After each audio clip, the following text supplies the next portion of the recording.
ഇനി നമ്മൾ തിരുവനന്തപുരത്തേക്കാണ് നേരെ പോകുന്നത്. അവിടെ CPIM പ്രതിഷേധത്തിൽ പരാതി നൽകി ED ഉദ്യോഗസ്ഥർ. തമ്പാനൂർ സ്റ്റേഷനിൽ നേരിട്ടെത്തി പരാതി നൽകി. പരാതി മ്യൂസിയം പോലീസിന് കൈമാറും.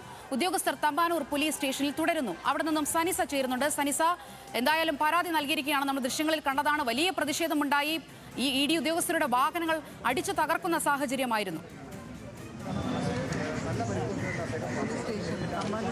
അതേ സ്വാതി, ഇപ്പോൾ 4ഓളം വാഹനങ്ങളാണ് ഇവിടെ നിർത്തിയിട്ടുള്ളത്. അതിൽ 4ഓളം വാഹനങ്ങൾ അടിച്ച് തകർത്തതായിട്ട് നമുക്ക് കാണാം. അതിൽ ഒരു വാഹനത്തിൻ്റെ, ഇപ്പോൾ നിങ്ങൾ ദൃശ്യങ്ങളിൽ കാണുന്നുണ്ടാവും, ഈ വാഹനത്തിൻ്റെ ചില്ല് ആകമാനം തന്നെ തകർന്നിട്ടുണ്ട്.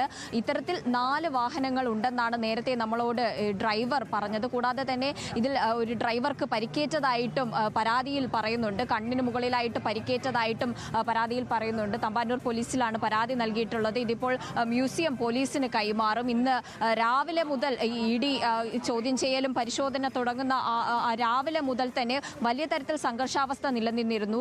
പരിശോധന പൂർത്തിയാക്കി ED സംഘം മടങ്ങുന്നതിനിടെയാണ് വലിയ തരത്തിൽ പ്രതിഷേധത്തിലായിരുന്ന അണികൾ അക്രമാസക്തമായിട്ട് വാഹനങ്ങൾ തകർക്കുകയായിരുന്നു. ആ ഒരു സമയത്ത് വലിയ തരത്തിൽ വാഹനങ്ങളെല്ലാം തകർന്ന ഒരു അവസ്ഥയിലാണുള്ളത്. ഇതൊക്കെ ഈ വാഹനത്തിന്റെ ഡ്രൈവറായിരുന്ന ആൾ അല്പസമയം മുൻപാണ് നമ്മളോട് പ്രതികരിച്ചത്. 4ഓളം വാഹനങ്ങൾ തകർന്നിട്ടുണ്ട്. അതിലാണിപ്പോൾ പരാതി നൽകിയിട്ടുള്ളത്. ഇപ്പോൾ നേരിട്ട് ഡ്രൈവറെ പോലീസ് വിളിപ്പിച്ചിട്ടുണ്ട്. ഈ പരാതി ഇപ്പോൾ തമ്പാനൂർ പോലീസ് സ്റ്റേഷനിൽ നൽകിയ പരാതി നേരിട്ട് മ്യൂസിയം പോലീസ് സ്റ്റേഷനിലേക്ക് കൈമാറുമെന്നാണ് നമ്മൾ മനസ്സിലാക്കുന്നത്. കൂടാതെ ഇവിടെയുള്ള വാഹനങ്ങൾ ദൃശ്യങ്ങളിൽ നോക്കിയാൽ കാണാൻ പറ്റും. അത് പൂർണ്ണമായി തന്നെ തകർന്നിട്ടുണ്ട്. കൂടാതെ ഇതിൽ ഒരു ഡ്രൈവർക്ക് പരിക്കേറ്റിട്ടുണ്ട്. അദ്ദേഹത്തെ ജനറൽ ആശുപത്രിയിലേക്ക് മാറ്റിയതായിട്ടാണ് മനസ്സിലാക്കുന്നത്. കൂടാതെ ഇന്ന് രാവിലെ മുതൽ അവിടെ സംഘർഷാവസ്ഥയായിരുന്നു. ഈ ED പരിശോധന തുടങ്ങിയത് മുതൽ VD മോഡി ED കൂട്ടുകെട്ടിൽ പിണറായി വിജയനെതിരെ, പ്രതിപക്ഷ നേതാവിനെതിരെ ഒരു കൂട്ടയാക്രമണം, വേട്ടയാടലാണ് നടക്കുന്നത് എന്ന ഒരു പ്രതിഷേധത്തിൽ അണികൾ അവിടെ കൂടിച്ചേരുകയായിരുന്നു. വലിയ തരത്തിൽ ഒരു സംഘർഷാവസ്ഥയും അണികളുടെ ഒരു പ്രതിഷേധവും ഇരമ്പുന്ന ഒരു കാഴ്ചയായിരുന്നു. അതിൻ്റെ പുറത്ത് ED പരിശോധന പൂർത്തിയാക്കുന്നു.